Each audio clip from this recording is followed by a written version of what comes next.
हिंदी में यूपीएससी की तैयारी से संबंधित प्रोग्राम्स को देखने के लिए सब्सक्राइब करें स्टडी IQIAS हिंदी।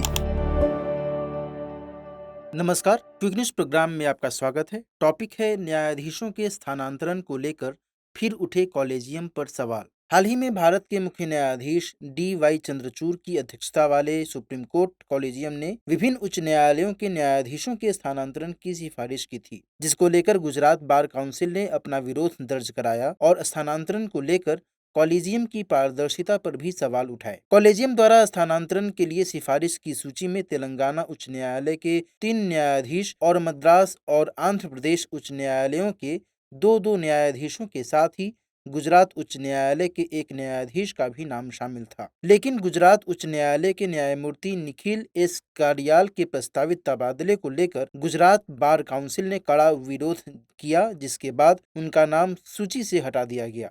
इसके पीछे एक कारण यह भी बताया जा रहा है कि गुजरात उच्च न्यायालय के मुख्य न्यायाधीश को जस्टिस कारियाल के स्थानांतरण के बारे में कोई पूर्व सूचना नहीं थी। हालांकि वर्तमान स्थानांतरण प्रक्रिया में यह स्पष्ट है कि स्थानांतरण के लिए उस राज्य के उच्च न्यायालय के मुख्य न्यायाधीश को संबोधन होना चाहिए। साथ ही यह भी कि स्थानांतरण होने वाले न्यायाधीश की सहमति आवश्यक नहीं है।